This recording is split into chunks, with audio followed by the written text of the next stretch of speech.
record now. And welcome to everybody to the Thrive in EDU show. I am Rachelle Dene Poth. Very excited to have this be my third episode here today with my good friend Jennifer Casa-Todd, who is joining in from Canada. And I will be sharing some information. We'll have things on so that you can see contact information, things that we both are involved in, and some different resources. I will also add other resources onto the page in the Thrive in EDU group, as well as where you found the link for today's show episode and for the recording. And so let me go ahead and share my screen. And hopefully it actually works, because sometimes it likes to change. So I'm gonna say, Jen, can you see my learning revolution? I can. All right, so today we have Jennifer Casa-Todd, who is a good friend of mine, joining us to talk about a lot of different things, specifically digital citizenship, digital leadership. We can also talk about social media, media literacy, lots of important issues and things that we can discuss today. And I hope that you will join in and have some conversations with us, ask some questions, answer some questions, and definitely engage and interact in the chat. A little bit about me. My name is Rachelle Dene Poth. I would love for you to connect with me on Twitter. It's rdene915. I love learning. I am currently a Spanish and STEAM teacher outside of Pittsburgh, Pennsylvania. I've been teaching for a while, is what I say now. I'm also a consultant and an attorney, so I definitely love school. Actually, we should probably change this now. I have been president of the ISTE Teacher Education Network for the past 2 years, and it's officially 1 week now that I am the past president. But if anybody is not familiar with ISTE, it is the International Society for Technology and Education. And I'll tell you a little bit more about ISTE later on in this episode here. I'm involved with some different companies as an ambassador. I'm also an author and a blogger, and have had a couple of books come out in the last year that very excited just to share the things that my students are doing in our classroom and get their stories out there, but also share stories of other educators and on a lot of different topics. And so that's a little bit about me, but now I'm going to switch it over to Jen to give an introduction of herself. Hi, everyone. So I'm so excited to be here. Rochelle is a very, very good friend of mine and such an amazing professional and educator. So thank you for having me, and thank you for taking the time when there are so many other things to do to be here with us as well. So I'm a teacher librarian in Ontario, Canada, currently teaching a summer school class. They're giving me a run for my money, let me tell you. I'm also the author of a book called Social Media, and as well as an upcoming book called Raising Digital Leaders, and a children's book called Aubrey Bright and Stories That Connect Us. And those 2 books are coming out in the summer.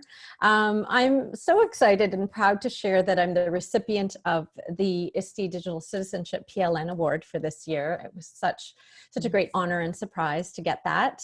I am the co-founder and an adult mentor for something called the Global Education Student Chat. Would love to tell you more about that.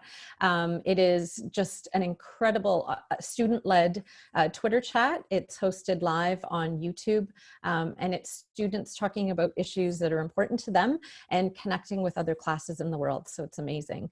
I'm also a Google Educator Group leader for Ontario, as well as a Google Certified Educator and Innovator. That's my New York City picture there. I was a Raspberry Pi Certified Educator. I was able to do that last summer, which if you have the opportunity to do that, it's such incredible professional learning. And I'm passionate about showing educators and students how they can make the world a better place using technology and social media. And there's a picture above there, just one of my PLN. I'm obviously connecting with other educators, like-minded, and ones that'll interrupt my narrative and my thinking is very, very important to me. And then I'm a mom as well. There's our, oh, he looks like he's snarling in that picture. He's very, very friendly. He's a rescue dog from Texas. So we always joke that we're just a little bit Texas in our family. And so I have 2 daughters, one that just graduated high school and one that's going into her 3rd year. And that's my husband, and he's a vice principal. So that's me in a nutshell. That's you. And before I show some of your books on the next slide, I did want to say one thing that that I love. I mean, I love so many things about you, just how willing you are to share, how much you do, not just for the students and the teachers that you work with in your school, but or even in your country at this point, but you really do put yourself out there and share. And just an example of this, as our schools have closed, and all of us have been in our homes and trying to, you know, make those connections, and those connections are so important.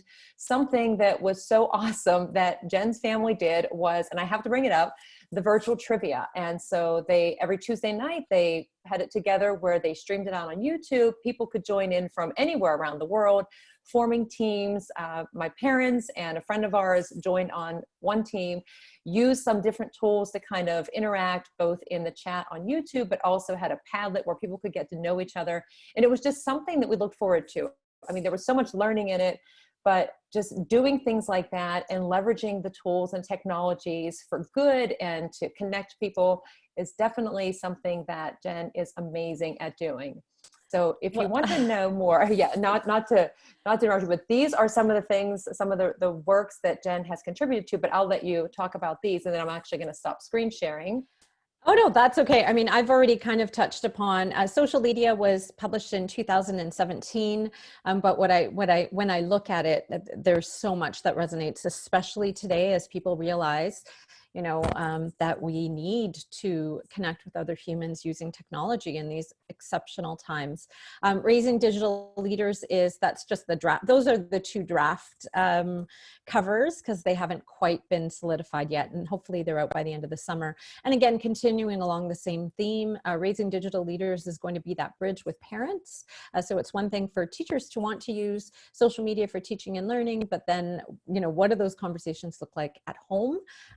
And then the children, right? So courageous conversations and good conversations around using technology to connect meaningfully with others. It's just a beautiful and heartwarming story. And it was illustrated by one of my students, one of my former students, who had a dream to illustrate a book. So very, very excited about that. And then I've just been so blessed to be able to contribute to other works as well, some really powerful pieces, including yours, Rochelle. So I'm grateful for that opportunity. And about the trivia, I have to say, I should have said that first, anybody is welcome. We just literally put out 5 rounds of general trivia and 1 music round. We have lots of fun as a family creating the questions. And it's been incredible to me to see people from around the world joining week after week after week. Like last night marked the 13th week that we did it. So it's a whole lot of trivia questions, and it really is, it's a wonderful opportunity for people to connect with one another, as you said. I had someone say to me, do you know that I haven't talked to my brother in 2 years, but now every Tuesday night we get together and we play trivia together. So it's really brought our family together, and that, I mean, I couldn't even have believed that would have happened, right? So, right. And I just want to say welcome to those of you who are joining us now.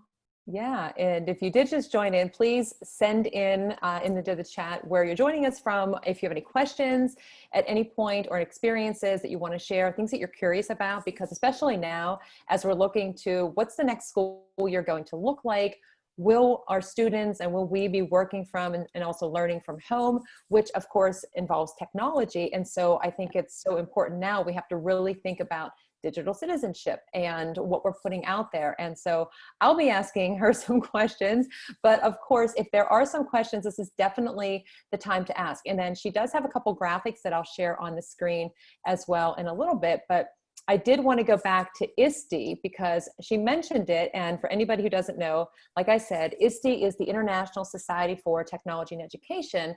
And there are PLNs, and each PLN chooses to give an award. And so this year, Jenn won the award for the Digital Citizenship Network.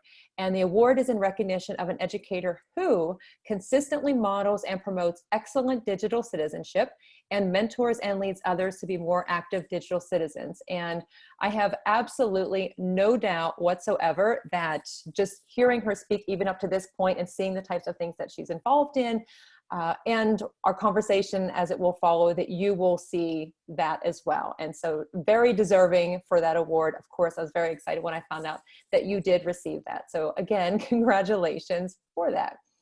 So I think we will dive right into questions. Are you ready?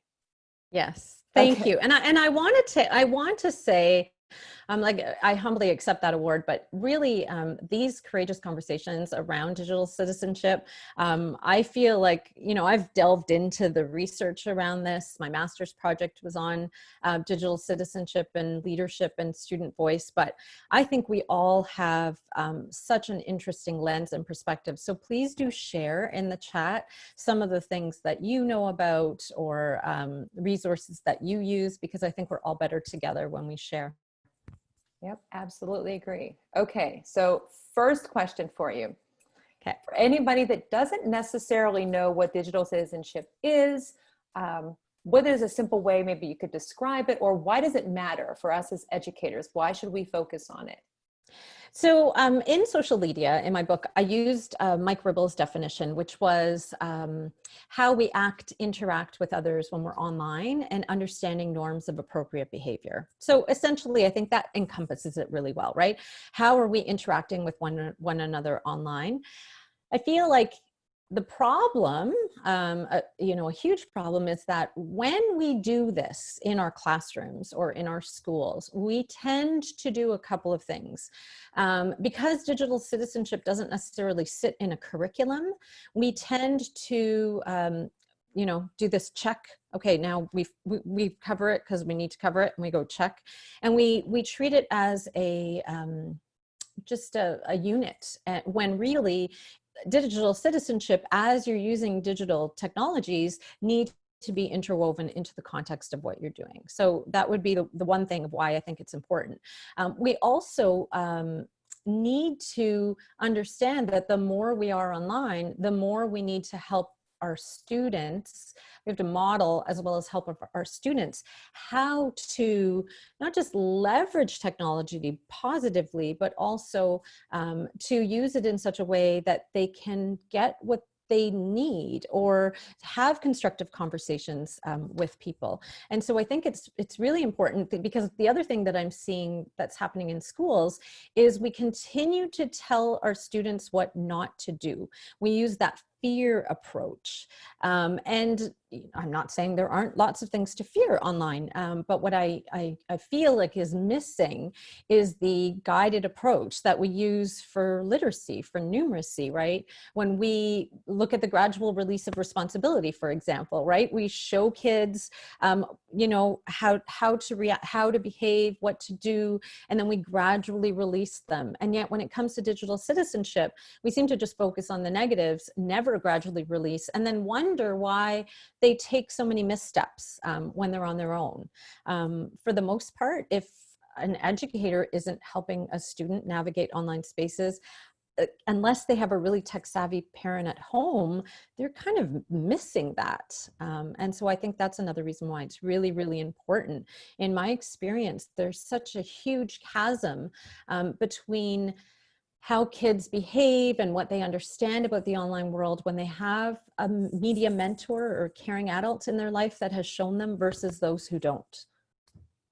Right. And I will say, when I remember reading your book, because I was so excited. I had gotten it, I think, on the way to ISTE in San Antonio that year, I think. And I remember reading it on the plane and getting to the point, because I'd never really used Instagram and I just didn't understand. I had one time where I was asked to take over the Edmodo account on Instagram for a day. And I had to ask the students what to do, because I didn't have a clue. And part of me was kind of like, I can't believe I have to ask the students how to do this. But they knew how to use it, and just that learning from them. But for me, I was thinking, I had my own perception of what people used it for, or, you shouldn't use it, or you have to be careful. But then reading your book, seeing some of the ways that some students had used it, I thought, wow, there's more to this. And so if we don't know, we don't see examples, it's hard to really understand. And for me, as a language teacher, and also as a STEAM teacher, I mean, I do teach about digital citizenship in my STEAM class to 8th graders, because just because they have the technology, we can't assume that they understand all of the responsibilities or how to use it. And we spend a lot of time on learning. And actually, you referenced Mike Ribble, and I had his book. And we go through all of the 9 elements of digital citizenship, and the students get to pick one of the areas to focus on. And we tie in sketch notes. So love all of this, and to see what they come up with. But it's interesting because, like you said, like, is it something like to check off, and it should just be a constant that we kind of reinforce. We did have a question come in from David, and he said, is there a big learning curve for digital citizenship and remote learning? David, that is such a good question, because I think, so for many, many years, I mean, social media came out in 2017. And so I was doing this work for years before. And many of us on, talking about digital citizenship have been saying, if we are going to use technology, we need to embrace a digital citizenship, and in my case, a digital leadership stance. Now we've gone to remote learning and we've realized, oh my gosh, the work that we didn't do, we need to do now. So is there a learning curve? Perhaps, but I think we're now coming to understand that being online is the perfect time to develop some of these skills, to really help our kids shine online as much as they do in person. I mean, we focus so much on leadership in person, but how often do we tackle that online? So that looks like creating norms for working together. And we've already had to do that. We've scrambled to do that, right? Many of us are in Google Meet or Zoom, or whatever environment we're in. We're now, at the most basic level, ensuring that we have norms of working together when we connect synchronously or asynchronously. So that's the beginning point. So is there a learning curve? I don't know. I think it's a great place to begin. And hopefully, if we do go back to face-to-face, we continue along that vein. We use our online chats as opportunities to continue to co-construct knowledge. And that has to be explicitly taught. And now this is a great opportunity. Like, how do you respond to someone on a Flipgrid? How do you respond to someone in a Twitter post? How do you respond to someone in an Instagram post? What does that look like? How is it different, right? So really building in not just digital citizenship, but now media literacy skills as well. And then what happens when you disagree with someone? What does that look like online versus in person? And do you need to move some of those conversations to a different medium? Like, these are all super, super important things that I feel like are coming up now. Like, I am teaching, I don't know if you missed it, but I'm teaching grade 8s that are coming into grade 9 at my school. And, we're talking about, who am I? Well, we need to talk about, who am I in person? Who am I online? Do those jive? Like, we have to teach as if social media and technology exist. And we've been forced to do that, I think, with the COVID pandemic. And I think the other really interesting and cool thing to me that's happened is there have been artists and authors and celebrities, and zookeepers, and you name it, who have taken to social media to teach us, to forge connections with us. And I think it's been an incredible opportunity to show our kids, hey, look, social media isn't just about entertainment. It's an incredible place to learn. It's an incredible place to forge connections with other people. And I think that the Global Ed Student Chat, one of the things that really stood out for me when we were mentoring our Global Ed Student Chat leaders, it's a student-led Twitter chat that streams live on YouTube, and you can find out more about that at globaledstudentchat.org. But she said, I thought that social media was a place to mess around with my friends until Global Ed Student Chat. And then I realized it's a place to learn and connect with others that I never would have met in my small town. And when I hear a student share that, I realize, my goodness, this is an opportunity so many educators miss because, I don't know, we're fearful, lots of different reasons why we might not consider that online world part of our teaching and learning, but that we need to start doing that. So that was a very long answer to your question, David. I'm sorry. But that was a great answer, because a couple of things, and I had forgotten too, about at this time where we're in our homes and we're limited to social interactions. And so thinking back in my own reflection, as school was closed the first couple of weeks, I was so thankful to have Zoom for my students to join in, but having to teach them, this is how you post in the chat, or these are the interactions, or even like you mentioned on Flipgrid. But then the more the time passed, seeing all of these other people, like you mentioned, the authors and zookeepers and everybody from around the world using, and even if they hadn't been using their Twitter or Instagram or whatever accounts for, say, educational purposes before, everybody kind of coming together to use it as a positive to make those connections happen for students, for educators. So it really was interesting to see that change. I mean, obviously it's a negative experience that we have gone through, that we are still going through and might be facing, of course, coming up. But what are the positives that we can take from that, and how can we leverage that? So I love hearing that come out from your answer. And it was a great answer. Well, I also think about how much importance, like before you have the conversation about balance and human connection, and kids kind of got it but didn't get it. But the nuanced conversations I'm having with students now, you know, like I continued to meet with my student council. I'm a student council advisor, and we met, and I said, oh, you can now play games online whenever you want, and you just chat with your friends and play game, you know, all that sort of stuff. And they said, Miss, I miss school so much, and I am done with technology. Like the conversation about balance and human connection has been re-energized, I think, as well. If we're going to look at another silver lining, you know, what are you longing for? What does it mean to have a connection with someone online? And then, you know, how do you extend that that friendship? Is it a true friendship? Would you extend that friendship to in person, right? Again, really important conversations that unfortunately I don't think we have with our kids enough. Yeah, I agree. And speaking of conversations, like how can we help students, especially like, let's say we're not in our schools, in our physical classroom space.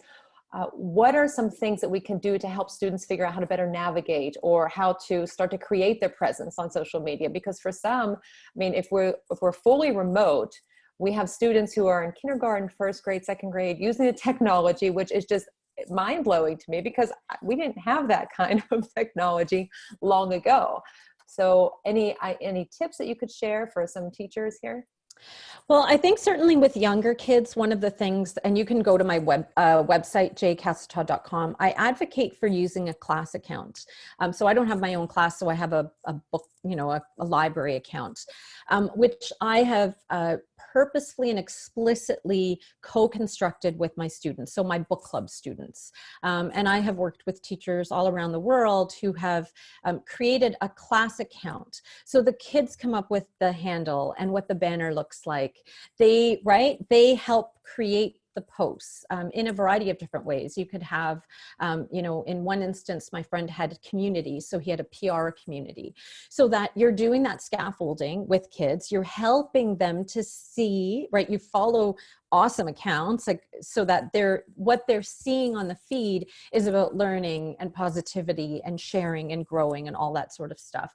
Then you help them to create posts, and that becomes the best way to do it, because again, all of the things that come up with having an account come up naturally and organically. You could say, oh, you know, we can't post a picture of all of our faces because we don't all have permission. So how can we do this instead? You know, or you know, I know when we were doing the Global Goals project, if you're not allowed to be online, or you're not comfortable being online, put the global goal in front of your face. Well, that's an important conversation.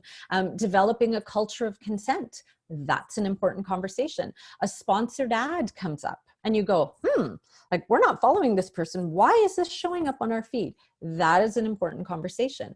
If someone, you know, if we see something that's not quite appropriate, we can teach them how to report something. I mean, obviously as a teacher, you would make sure that nothing inappropriate is on the feed, but something, even just go, I don't know if this is appropriate. What do we do when we see someone who's not appropriate? And again, it opens up organically the much needed conversations that they're not having anywhere else. So that's what I would do with younger kids, have a class account. With older kids, I start to actually, there's a fairly good activity. So I have done an activity for many years where I ask kids to Google themselves. I do it in a career class, grade 10s. I ask them to Google themselves. Before I do that, I say, what are 3 three character traits you think you possess, or you would like to see an employer or somebody say that you possess.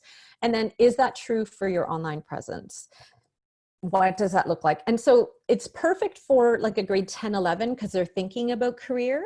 But the Google Applied Skills, I don't know if you've ever seen that, and I can throw the link in there. Google Applied Digital Skills, they have a digital footprint activity that is just, it's not about career necessarily. It's a little bit, it would be great for like a grade 7, grade 6, 7, 8 class, or even grade 9, because they're not really thinking about careers right now, which is just another way of looking at, what do I value in person? What do I look like online? Is my persona the same? And in some cases, the persona will be different. I remember one of the students I interviewed for my master's saying to me, I don't know who I want to be online yet. And that was so powerful to me. Like, what? What do you mean you don't know who you want to be online? And that's a choice that we make. And that's a really good conversation too. So again, I don't know if I answered your question. I went on a tangent again. Thank you for those resources. Dropping some things in there. But the one thing too, the Google is, it's always, for me with those 8th grade students, a lot of them have never done that. And so it's kind of fun whenever they open it up and they see, and they say, well, that's not me, that's not me. But then somewhere along there, they see a photo that has them in it. And they're thinking, how did that even get out on the internet? And then it just starts those conversations where, you know, they'll talk about Snapchat. Well, it disappears. And I say, well, if somebody can screenshot it and then that can be saved. You have to really be careful with what you're putting out there. And I mean, you think that delete, and we learn lessons too, right? You talk about filtering with YouTube, or you open a video or something, but I know I was using Nearpod one time, and I typically don't have it up on the smart board projecting it, but I was also teaching the students about the technology piece of it and what it looks like for a teacher. And so anybody who remembers the Etch-a-Sketch, and you could draw in it, you could shake it, and the sand would erase whatever you had on there. I had a student who had their phone and started to write something, and it was projecting on the board. And luckily I caught it and I turned it right off. But good lesson for me, a good lesson for the student who thought they were going to get detention. And I said, no, I would just rather have a conversation with you about the importance of watching what you put, even though it's in your device, in your hands, it still has the potential to go somewhere else and for other people to see it. And so I think a lot of times students, even adults too, I'm sure, don't think about that, especially just recently, things that we see on social media as educators. A lot of negativity is out there. I mean, back and forth with everything that's going on. And so it's hard to navigate that and to know, should I say something? Should I not say something? It's tough to get through that, even as an educator. And I'm sure even for you who does so much with this. Yeah.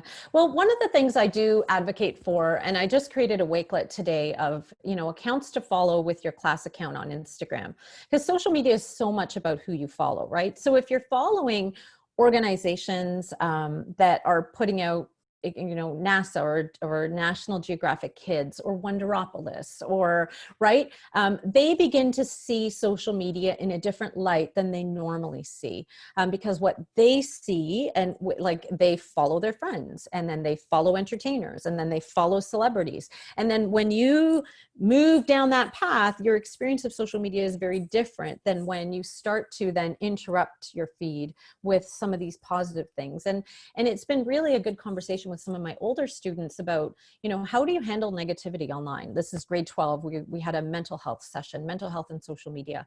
How do you handle it online? And they say, I have learned now that who I follow is my choice. And that's sort of the developmental stage, right? When you start to introduce different elements to them over time, they start to recognize it. And again, you have to be very, very explicit about it as well. I see a question in the chat about parents. Yeah. And I was going to ask you about parents too. So that's great timing, Denise, for that question. Yeah. That is huge. So a couple of interesting things. So one of the teachers I talk about in social media is kindergarten teacher, and she decides, I'm going to have an Instagram account for my students because I really want them to learn about this. I know a lot of the parents are there. I want them I want the parents to feel like they're part of the community, see what we're doing in class. Well, she had only 25% of her parents say that they agreed to have their kids published on Instagram. But the way she worded it was, we're going to have an Instagram account. We're going to showcase our learning, and I will respect your privacy. Please, let me know, giving them choice, right? Choice and voice. And again, 25% of them said, sure. 75% of them said, no, no, thank you. So she shared the account and followed through with, we did this today. This is the provocation. Look at the stages of the butterfly, the chrysalis, right? And then a couple of the kids were in it, many of the kids weren't. And over time, she found that the parents, who were very, very fearful at first, which is why so few of them had gone there, had changed their mind. And then she actually had to have a session for parents on using Instagram. So I think we have to honor where parents come from and what they believe. And there's so much negative media about social media. And I'm sure they have, that uncle on Facebook who's horrible. And they don't want their kids to be exposed to that, right? I do have, if you go to socialmedia.org, for one of the chapters, it's called Digital Citizenship in Context. There's a sample parent letter that may help. So again, giving them choice and voice, valuing and honoring their perspective, but knowing that in the end, it is the best thing for you to be able to teach your kids these skills and moving forward with it while respecting how they feel about it and just being very transparent. I remember a parent contacted me and said, I need your help. Do you have any resources for me? Because my school is using my kids as a marketing ploy. And I went, oh, here is someone who clearly hadn't been communicated with. This principal is, trying to, because we've heard, share the positive story of your school, your brand, your image. And if the parents don't know why these things are being shared, and they don't feel part of the process, they are going to push back. And so I think that's something to consider as well. The parents need to know why. Why? Because you think it's important that they develop these skills. Why? Because you want to build community in a place where everybody could access it. Why? Because you want to show students that social media is different, and there is much powerful learning that can happen there. Yeah, and thank you for the question. If anybody else has questions, drop those in. I am going to go back to sharing my screen because you have the sketch note on digital leadership. And I did want to ask you, because it's not just about being a digital citizen, it's about taking that next step is my interpretation of it. And so I wanted to share this with everybody. Hopefully you can actually see it now, I think. Yes. So I originally in social media used George Couros' definition of digital leadership, using the internet and social media to improve the lives, well-being and circumstances of others. Because when he presented that stance, I had never thought of it like that before. I had always been working with teachers using technology, but I never really took that positive spin. And I think it took that was sort of the catalyst. And then just recently, I finished my master's in curriculum and technology. And after literature review, a deep dive into data, I would say that the student digital leaders that I looked at were creating a positive digital identity. They were using their voices to network, to create community, and to inspire others. So they understood how to use the tools, but in an appropriate way, which is what we would say digital citizenship is, but they went beyond that. They really looked at themselves as role models. They were able to, I was just so surprised at some of these students and their ability to speak with adults, about things, about topics that they were passionate about online. This is beyond digital citizenship. When you can give when your students feel like their voices matter. I think that's where we want to be. And for me, showing kids that they can use social media to learn and share learning, to empower others, to promote important causes, and just to be a more positive influence on others. And I'm not saying, and certainly when you know, I talk to kids, I don't say you need to change the world, because we all know that that's not going to happen for every student. But I think that students need to know that they can change the world of another. And that what they do online matters and can be a very, very powerful and positive thing for another human being. Yeah, and we go to this next one because it ties back into the social media, especially now where there are so many different platforms out there and so many messages.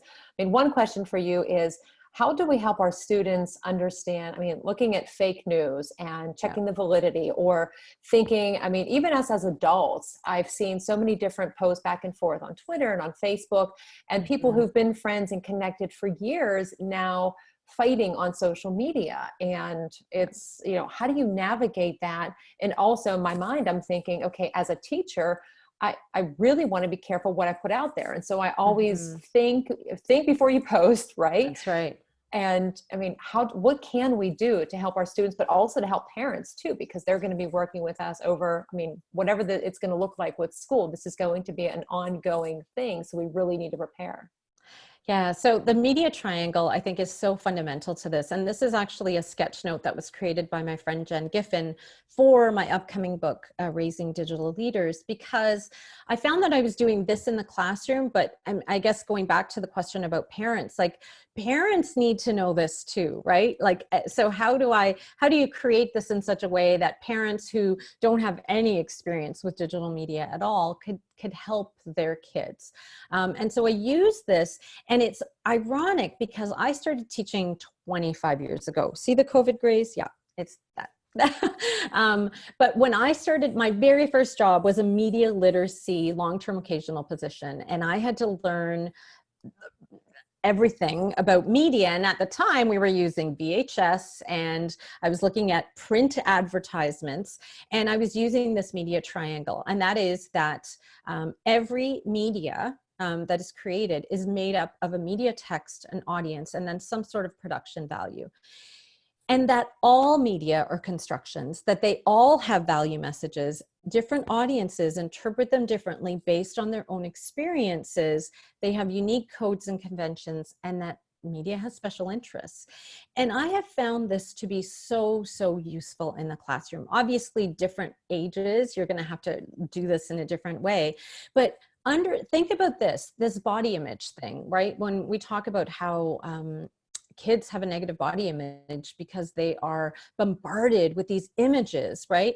Well, the Dove campaign from 10 years ago showed that to be true, right? And now they have these images in their pockets, and they are constantly comparing their, imperfect lives to these perfect lives on Instagram.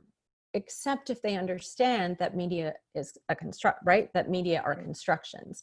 And so giving kids the critical skills to be able to ask questions of every media form will help them, right? Like, so that image is beautiful, but it's a construction. So it may have taken them 10 100 photos to get to that perfect photo. And maybe, they don't love what they're wearing, but maybe because we know that media has special interests, maybe they're sponsored, like maybe they need to, what they're wearing or their makeup or whatever is changed. What value message, what is it telling us about what the perfect value is, the perfect body is supposed to be?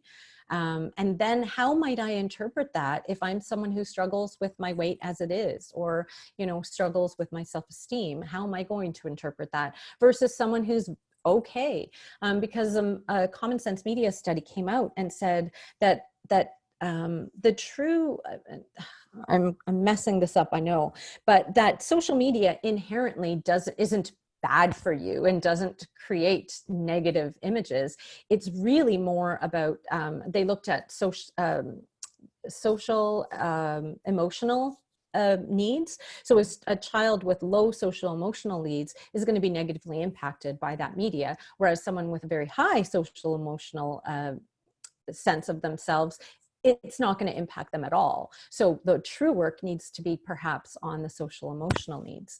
But just to answer your question, you could, look at any news article or Facebook post or blog post or, anything from this lens, ask these critical questions. And you want to be able to hope that the more you do it with students, with different types of media, the more they will be able to sort of sit back and think critically about what it is that they're consuming, and then help them create things so that, again, they recognize I'm constructing this. What is my purpose? Who is my audience? What am I trying to achieve, right? So the consumption and the creation really still fall in line with this. So I'm just a big fan of the media triangle.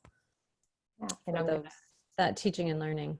Stop sharing just to check the chat to see questions. But I did want to ask you, because I was thinking about this as you were talking, I was looking at the icons, how many different platforms there are, messaging. I mean, there are so many of them. But what if, let's say there's a teacher who has not been using social media, or maybe they've just been using Facebook and just using it for personal use, and now is thinking, okay, maybe I want to have an account with my students, granted if the students are of age and all of that too, but what platform would you suggest, maybe if a teacher in a class wanted to kind of investigate it and learn and navigate it together? Is there one that kind of stands out to you as more conducive to that? No, no, but the reason why, and I'll share the graphic I have with you. It's not about you. It isn't really. It's about where are your kids and where are your parents. That's where you start. I not made the mistake, but I was on Twitter. I've been on Twitter since 2011. I've met so many educators there, incredible educators from whom I've learned so much. So naturally I create a Twitter account, right? For my library. And I'm like, why is no one no one's looking at my Twitter account because my kids don't use Twitter. So what am I doing on Twitter? I realized many more of them were on Instagram, and truth be told, many of them are on TikTok. Mm-hmm. And so, TikTok and Instagram were blocked in my district. I wrote my IT department probably once a week for about 6 months until they were so tired of me that they actually unblocked Instagram. So I now have an Instagram account because I was saying, if you have Twitter unblocked, why would you have Instagram unblocked? Like, it doesn't make sense to me. My kids are on Instagram.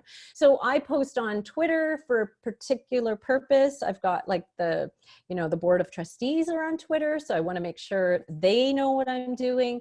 But if I want to model for my kids and I want to communicate with my kids and my families, I need to be on Instagram. So the real question is, where are your families for the most part? And then start there.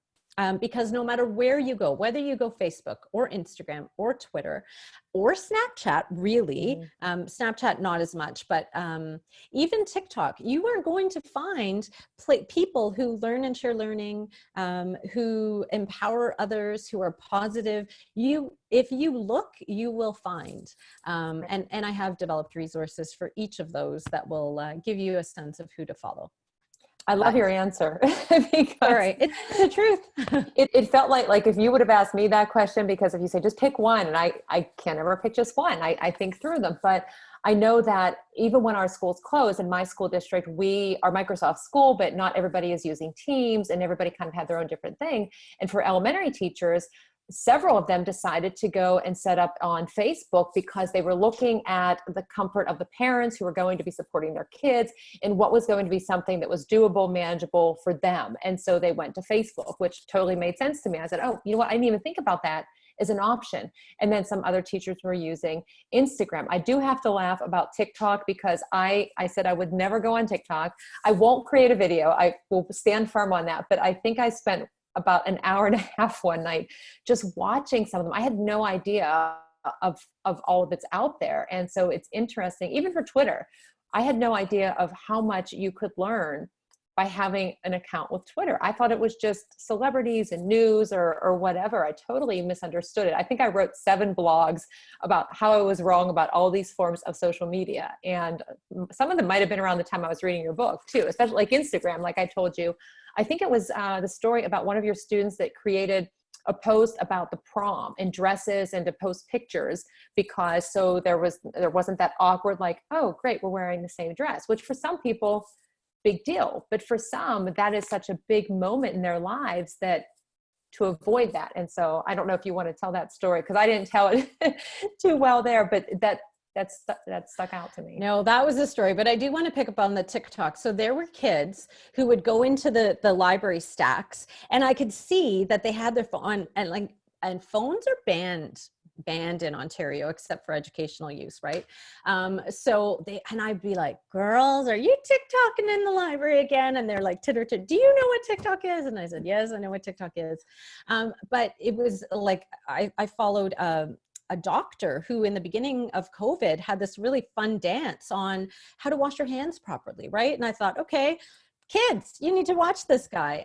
My daughter was, for one of her assignments, for her philosophy assignment, was asked she could create a TikTok video. And again, we look at a platform like that, it's nuanced, right? It's fun. It's a video creation tool, and who you follow on TikTok is going to determine, again, your experience on TikTok. I've written a lot about TikTok in that particular way. You know, have I jumped on board? No, but have I said to my students, okay, can you show me this? You know, I want them to be able to I want to be able to ask the right questions. And if I'm not familiar with the platform, I won't know how to ask the right questions. So I don't know how many people know, but TikTok famous is a thing. Right? So I would never have known that if I hadn't, you know, said, tell me about this. How do I create this video? Why is this so, you know, how do you keep track of how much time you spend on TikTok? They're like, oh, I know, you can't, right? You know, there's a family sharing and pairing so that you can, you know, I just created a little video on how to do that, right? Which, because a really good friend of mine, Matt Soth, who worked for I Can Help, is now working for TikTok, helping them to become a little bit more responsible. So in and of itself, TikTok isn't evil. You could see negative things there, but you could see negative things on any social media platform.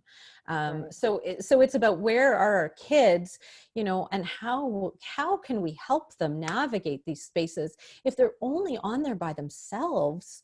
Mm-hmm. Is that a good thing? Like, you know, I'm hoping that I'm giving my kids the skills they need to graduate into the world into which they live. And if I'm only focusing on what I think is important and not what the world actually looks like, the world into which they are graduating looks like, I think that's a real problem. Because, you know, when you look at social media, you can say it's bad, but almost every company has a social media, you know, influencer, right? There are kids who are good at social media who could possibly do this as a job. And I think we sometimes forget about that, because I don't know, it's just like saying that Shakespeare is the be all and end all when it comes to literature. When we look at a graphic novel and we think, no, you know, but we have to really take a look at the world in which we live today. It's so funny what you say about asking the students how to do things, because like I said, Instagram, I had to ask them how to post, how to do whatever. And then I joke with them sometimes. I'll mix some of the names. I'll say Facebook and tweet or something, and I'll make a whole new word. And then when they found out that I had a Snapchat, they're like, well, you have a Snapchat? I said, believe it or not, a lot of educators do have these things. And one time they said, well, Twitter is for old people or something. And I said, but did you ever look to see who is using it? And some of them were surprised to find out that people, the YouTubers or whoever it is that they were following and really interested in, had accounts that they were very active on Twitter and the types of things that they were posting. And so I do love to kind of play I really don't know what I'm doing. Sometimes I'm not actually playing. Sometimes I really don't know what I'm doing, but I love to learn from them and see the value in that, because it's easy for me to say, oh, well, why would you want to be a YouTuber? I mean, where's that going to go? But I don't know. I can't predict that. And to take that away from them.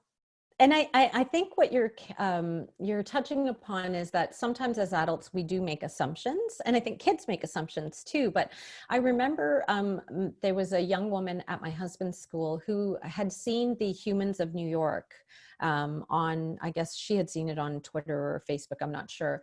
And she asked my husband, could you give me permission, because Facebook is blocked, to do Student Savant, because she thought that if people really knew one another and understood each other's stories, that there would be just a greater culture of empathy and compassion and understanding. And so Stuart made it happen, right? He just sort of went, okay, let's circumvent. And when I asked her, I said, why Facebook? Like, I thought Facebook was the place old people went. And she goes, no, like in our community, our school, everybody uses Facebook. So it's culturally specific, it's community specific. When we make those assumptions without asking students, we sometimes make the wrong decisions. And so it's really, really important to listen. What are kids doing? Where are kids? Where are parents? What do they value? And use that as a springboard for the conversations or the learning that you're going to do. Yeah, definitely. And I'll ask you just one more as we're kind of wrapping up here. And it's the time goes by so quickly. I said, you never know if we do 30 minutes, 45 minutes, an hour, but mindful of time. But if somebody is just looking to get started, regardless of what they teach or grade level, what are some maybe sites that you would go to that you would recommend? Or if, like for me as an 8th grade STEAM teacher, there are a lot of apps and tools and things that I can bring into the classroom and talk about, but are there some sites that a teacher could go to and find resources that they could get started with and kind of feel comfortable starting with those with their students? For sure. Common Sense Media does a really good job. I would start with them. As I said, socialmedia.org is the companion website to my book, and there are lots of free resources there. Good place to get started. And also, I would say the Applied Digital Skills by Google have some really good things in them as well. If you're uncomfortable, I would say get started with you. Like if you don't have a personal or professional learning network, then maybe this summer is the time to sort of dip your toes in and try to learn about a new tool. Reach out to me and I can help connect you with any one of the platforms that you're interested in delving into a little bit more deeply. The Be Internet Awesome, they have a collaboration with Pear Deck, and it's good for younger kids. It mostly focuses on digital citizenship, but it's really well done. It's done as a game. And I don't know if anyone else has a few other suggestions as well. Yeah, I dropped those ones in. Those are actually the ones whenever I start with my students, we do the digital compass, and they love to do those choose your adventures, like anywhere, and you pick the different characters and you go back and forth. Also the 21 things for students. I think that one has changed a little bit. Common Sense Media, the Be Internet Awesome, where I think, and I'm not sure if that's the one or if it's the Interland where there's 4 different worlds and it's the game one. I think it's the same. Yeah, my students really like that one as well. So I think Jen's going to type that one in too. And of course, even if you're on Twitter, just following the hashtag DigCit or following Jenn, of course. If you're connected with ISTE or if you're just joining ISTE, actually coming up starting next week, ISTE has their Summer Learning Academy from July 13th until the 31st. So lots of different sessions, and you could also join in that. But there's a PLN, which of course, as mentioned before, that Jenn won the award for the Digital Citizenship Network. DigCit Commit is another one as well. And so if you have other questions, feel free to follow up and connect with Jenn or connect with me and I can connect you with Jenn. And it's been great having people join in today.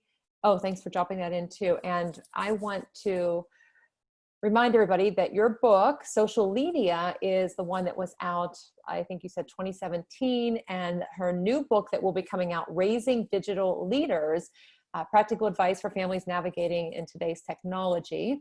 And so you can check those out. I did drop the link in for your site, and I will put all of these links into the session information as well.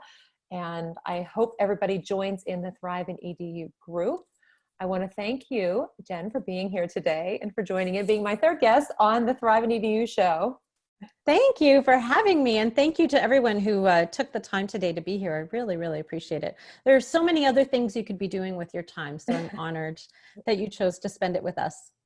Yeah, me too. And I hope that everybody comes back next week and I can tell you, I don't know if I should give the spoiler alert, but since I know who the guests are and you know, one of our very good friends is my guest next week, Mandy Freilich Beautiful. will be here, who, if anybody knows Mandy, she does a lot of speaking on mental health and wellness and teacher disengagement. Jenn actually contributed to Mandy's first book, The Fire Within. Mandy also has Divergent EDU, and her newest book is Reignite the Flames, will be coming out. Actually, it's already out now. So Mandy will be my guest next week, and we'll be talking about a lot of different issues about mental health and wellness, social emotional learning, especially looking toward the upcoming school year here, and how to prepare our students, ourselves, and our families and their families as well. So that will be next week, and I have some other guests lined up every Wednesday, same time, 4 p.m. Eastern. The recording will be available probably tomorrow.